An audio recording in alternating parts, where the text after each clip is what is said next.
For any chemical reaction, chemists try to find out the feasibility of a chemical reaction, which can be predicted by thermodynamics, as we know that a reaction with delta G less than 0 at constant temperature and pressure is feasible. B. Extent to which a reaction will proceed can be determined from chemical equilibrium. C. Speed of a reaction, that is, the time taken by a reaction to reach equilibrium. Along with feasibility and extent, it is equally important to know the rate and the factors controlling the rate of a chemical reaction for its complete understanding. For example, which parameters determine as to how rapidly food gets spoiled? How to design a rapidly setting material for dental filling? Or what controls the rate at which fuel burns in an auto engine? All these questions can be answered by the branch of chemistry, which deals with the study of reaction rates and their mechanisms, called chemical kinetics. The word kinetics is derived from the Greek word kinesis, meaning movement. Thermodynamics tells only about the feasibility of a reaction, whereas chemical kinetics tells about the rate of a reaction. For example, thermodynamic data indicate that diamond shall convert to graphite, but in reality, the conversion rate is so slow that the change is not perceptible at all. Therefore, most people think that diamond is forever. Kinetic studies not only help us to determine the speed or rate of a chemical reaction, but also describe the conditions by which the reaction rates can be altered. The factors such as concentration, temperature, pressure, and catalyst affect the rate of a reaction. At the macroscopic level, we are interested in amounts reacted or formed and the rates of their consumption or formation. At the molecular level, the reaction mechanisms involving orientation and energy of molecules undergoing collisions are discussed. Rate of a chemical reaction. Some reactions, such as ionic reactions, occur very fast. For example, precipitation of silver chloride occurs instantaneously by mixing of aqueous solutions of silver nitrate and sodium chloride. On the other hand, some reactions are very slow. For example, rusting of iron in the presence of air and moisture. Also, there are reactions like inversion of cane sugar and hydrolysis of starch, which proceed with a moderate speed. The speed of an automobile is expressed in terms of change in the position or distance covered by it in a certain period of time. Similarly, the speed of a reaction or the rate of a reaction can be defined as the change in concentration of a reactant or product in unit time. To be more specific, it can be expressed in terms of 1. The rate of decrease in concentration of any one of the reactants, or 2. The rate of increase in concentration of any one of the products. Consider a hypothetical reaction, assuming that the volume of the system remains constant. 1 mole of the reactant R produces 1 mole of the product P. If R1 and P1 are the concentrations of R and P respectively at time T1, and R2 and P2 are their concentrations at time T2, then delta T equals to T2 minus T1, and delta R equals to R2 minus R1, and delta P equals to P2 minus P1. The square brackets in the above expressions are used to express molar concentration.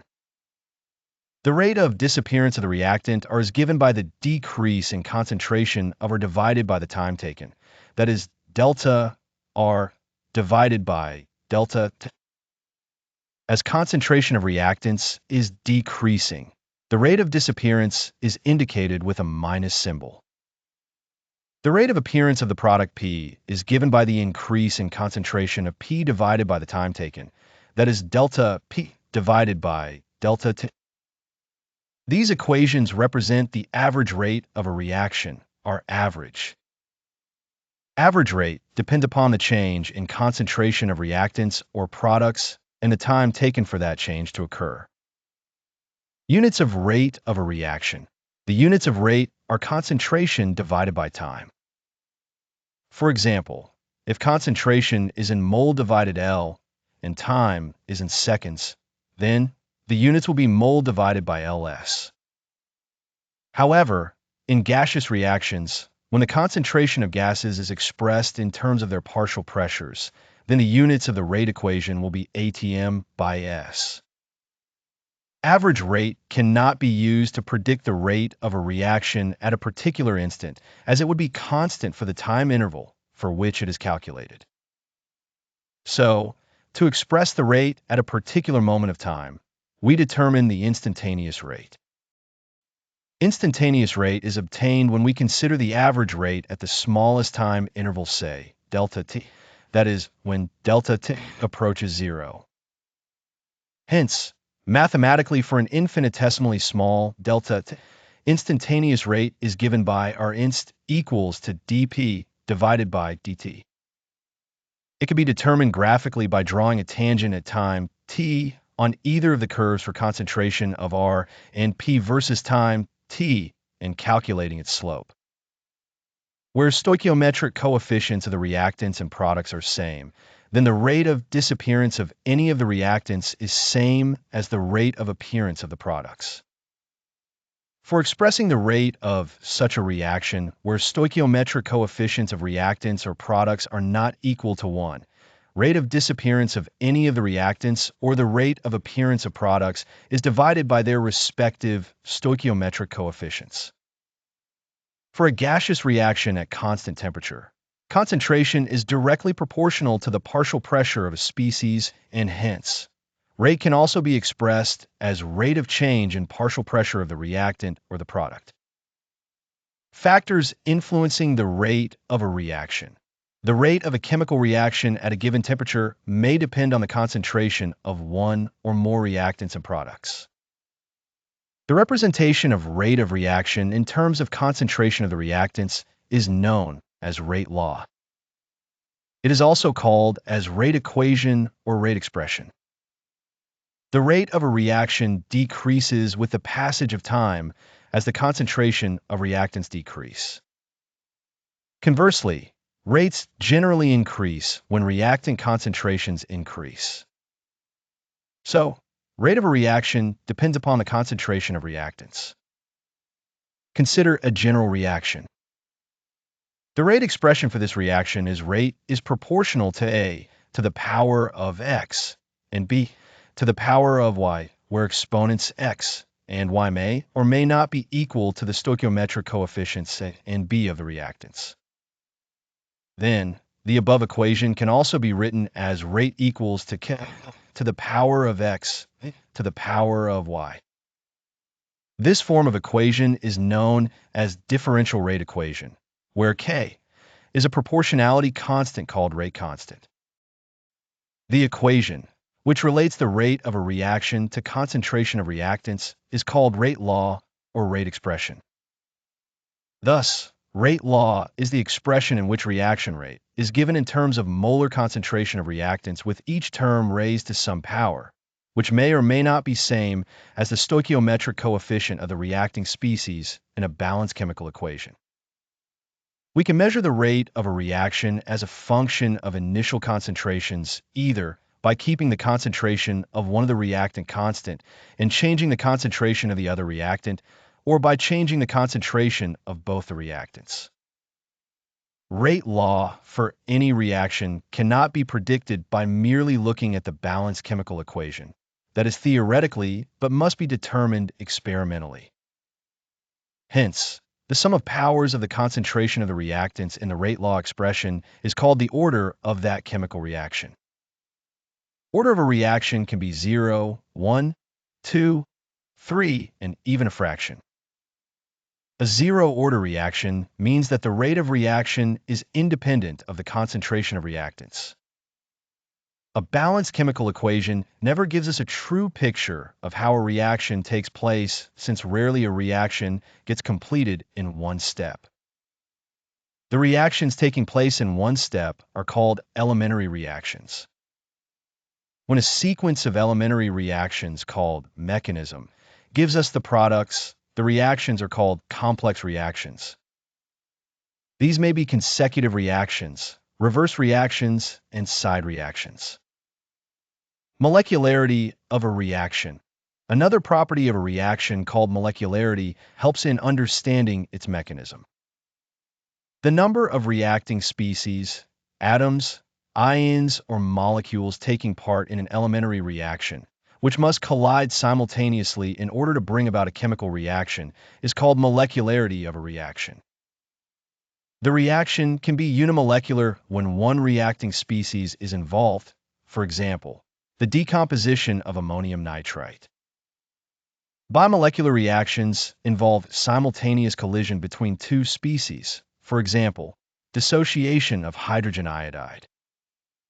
Trimolecular or termolecular reactions involve simultaneous collision between three reacting species. The probability that more than three molecules can collide and react simultaneously is very small. Hence, reactions with the molecularity 3 are very rare and slow to proceed. Complex reactions involving more than three molecules in the stoichiometric equation must take place in more than one step. But which step controls the rate of the overall reaction? The question can be answered if we go through the mechanism of reaction. For example, chances to win the relay race competition by a team depend upon the slowest person in the team. Similarly, the overall rate of the reaction is controlled by the slowest step in a reaction called the rate-determining step. Consider the decomposition of hydrogen peroxide, which is catalyzed by iodide ion in an alkaline medium. This reaction is first order with respect to both hydrogen peroxide and iodide ion. Evidences suggest that this reaction takes place in two steps. Both the steps are bimolecular elementary reactions. Species I-O- is called as an intermediate since it is formed during the course of the reaction, but not in the overall balanced equation. The first step, being slow, is the rate-determining step. Thus, the rate of formation of intermediate will determine the rate of this reaction. We can arrive at the following conclusions. 1. Order of a reaction is an experimental quantity. It can be zero and even a fraction, but molecularity cannot be zero or a non-integer. 2. Order is applicable to elementary as well as complex reactions, whereas molecularity is applicable only for elementary reactions. For complex reaction, molecularity has no meaning. 3. For complex reaction, order is given by the slowest step, and molecularity of the slowest step is same as the order of the overall reaction. Integrated rate equations. The concentration dependence of rate is called differential rate equation.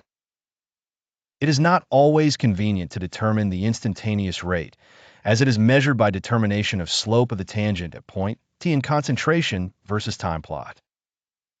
This makes it difficult to determine the rate law and hence the order of the reaction. In order to avoid this difficulty, we can integrate the differential rate equation to give a relation between directly measured experimental data, that is, concentrations at different times and rate constant. The integrated rate equations are different for the reactions of different reaction orders. We shall determine these equations only for zero and first-order chemical reactions. Zero-order reactions. Zero-order reaction means that the rate of the reaction is proportional to zero power of the concentration of reactants.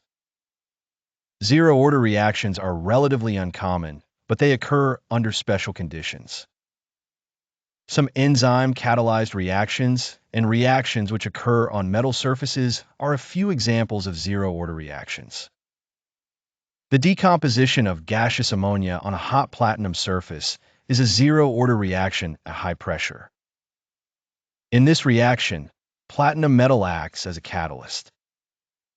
At high pressure, the metal surface gets saturated with gas molecules.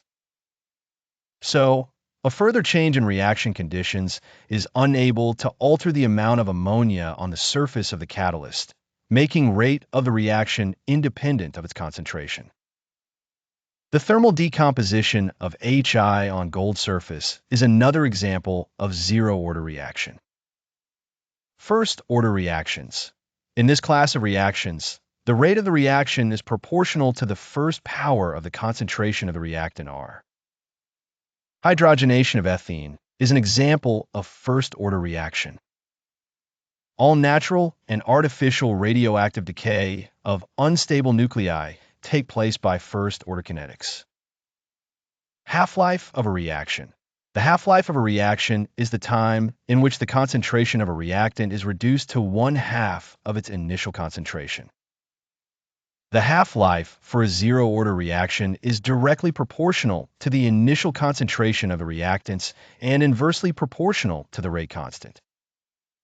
For a first-order reaction, half-life period is constant, which means it is independent of initial concentration of the reacting species. The half-life of a first-order equation is readily calculated from the rate constant and vice versa. The order of a reaction is sometimes altered by conditions. There are many reactions which obey first-order rate law, although they are higher-order reactions. Consider the hydrolysis of ethyl acetate, which is a chemical reaction between ethyl acetate and water. In reality, it is a second-order reaction, and concentration of both ethyl acetate and water affect the rate of the reaction. But water is taken in large excess for hydrolysis. Therefore, concentration of water is not altered much during the reaction. Thus, the rate of reaction is affected by concentration of ethyl acetate only. Temperature dependence of the rate of a reaction. Most of the chemical reactions are accelerated by increase in temperature. For example, in decomposition of N2O5, the time taken for half of the original amount of material to decompose is 12 minutes at 50 degrees Celsius, 5 hours at 25 degrees Celsius, and 10 days at 0 degrees Celsius. In a mixture of potassium permanganate, KMnO4, and oxalic acid, H2C2O4, potassium permanganate gets decolorized faster at a higher temperature than that at a lower temperature. It has been found that for a chemical reaction with rise in temperature by 10 degrees Celsius, the rate constant is nearly doubled. The temperature dependence of the rate of a chemical reaction can be accurately explained by the Arrhenius equation. It was first proposed by Dutch chemist J. H. van Hoff, but Swedish chemist Arrhenius provided its physical justification and interpretation as K equals to a e to the power of minus a divided by RT, where a is the Arrhenius factor or the frequency factor. It is also called pre-exponential factor. It is a constant specific to a particular reaction. R is gas constant, and EA is activation energy measured in joules per mole. It can be understood clearly using the following simple reaction. H2 gas plus I2 gas gives 2Hi gas. According to Arrhenius, this reaction can take place only when a molecule of hydrogen and a molecule of iodine collide to form an unstable intermediate. It exists for a very short time and then breaks up to form two molecules of hydrogen iodide. The energy required to form this intermediate, called activated complex C, is known as activation energy A. A graphical diagram is obtained by showing a plot of potential energy versus reaction coordinate. Reaction coordinate represents the profile of energy change when reactants change into products. Some energy is released when the complex decomposes to form products. So, the final enthalpy of the reaction depends upon the nature of reactants and products. All the molecules in the reacting species do not have the same kinetic energy. Since it is difficult to predict the behavior of any one molecule with precision, Ludwig Boltzmann and James Clerk Maxwell used statistics to predict the behavior of a large number of molecules. According to them, the distribution of kinetic energy may be described by plotting the fraction of molecules in E divided by NT with a given kinetic energy, E versus kinetic energy. Here, NE is the number of molecules with energy E and NT is the total number of molecules. The peak of the curve corresponds to the most probable kinetic energy, that is, kinetic energy of maximum fraction of molecules. There are a decreasing number of molecules with energies higher or lower than this value. When the temperature is raised, the maximum of the curve moves to the higher energy value, and the curve broadens out. That is, it spreads to the right such that there is a greater proportion of molecules with much higher energies. The area under the curve must be constant, since total probability must be 1 at all times. We can mark the position of EA on the Maxwell-Boltzmann distribution curve. Increasing the temperature of the substance increases the fraction of molecules, which collide with energies greater than E. As the temperature is increased, the area showing the fraction of molecules having energy equal to or greater than the activation energy gets doubled, leading to doubling the rate of a reaction. In the Arrhenius equation, the factor e to the power of minus EA divided by RT corresponds to the fraction of molecules that have kinetic energy greater than EA. It has been found from Arrhenius equation that increasing the temperature or decreasing the activation energy will result in an increase in the rate of the reaction and an exponential increase in the rate constant. Effect of catalyst. A catalyst is a substance which increases the rate of a reaction without itself undergoing any permanent chemical change. The word catalyst should not be used when the added substance reduces the rate of reaction. The substance is then called inhibitor. The action of the catalyst can be explained by intermediate complex theory. According to this theory, a catalyst participates in a chemical reaction by forming temporary bonds with the reactants, resulting in an intermediate complex. It is believed that the catalyst provides an alternate pathway or reaction mechanism by reducing the activation energy between reactants and products, and hence lowering the potential energy barrier. It is clear from Arrhenius equation that lower the value of activation energy, faster will be the rate of a reaction. A small amount of the catalyst can catalyze a large amount of reactants. A catalyst does not alter Gibbs energy, delta G, of a reaction. It catalyzes the spontaneous reactions, but does not catalyze non-spontaneous reactions. It is also found that a catalyst does not change the equilibrium constant of a reaction. Rather, it helps in attaining the equilibrium faster. That is, it catalyzes the forward as well as the backward reactions to the same extent so that the equilibrium state remains same but is reached earlier. Though the Arrhenius equation is applicable under a wide range of circumstances, collision theory, which was developed by Max Schroetz and William Lewis, provides a greater insight into the energetic and mechanistic aspects of reactions. It is based on kinetic theory of gases. According to this theory, the reactant molecules are assumed to be hard spheres, and reaction is postulated to occur when molecules collide with each other. The number of collisions per second per unit volume of the reaction mixture is known as collision frequency Z. Another factor which affects the rate of chemical reactions is activation energy. For a bimolecular elementary reaction, A plus B gives products. The rate of reaction can be expressed as ZAB E to the power of minus EA divided by RT, where ZAB represents the collision frequency of reactants, A and B. The factor E to the power of minus EA divided by RT represents the fraction of molecules with energies equal to or greater than E, and A is related to collision frequency. The equation for the rate of reaction predicts the value of rate constants fairly accurately for the reactions that involve atomic species or simple molecules, but for complex molecules, significant deviations are observed. The reason could be that all collisions do not lead to the formation of products. The collisions in which molecules collide with sufficient kinetic energy, called threshold energy and proper orientation, so as to facilitate breaking of bonds between reacting species and formation of new bonds to form products are called as effective collisions. Formation of a product through a reaction depends upon the orientation of reactant molecules.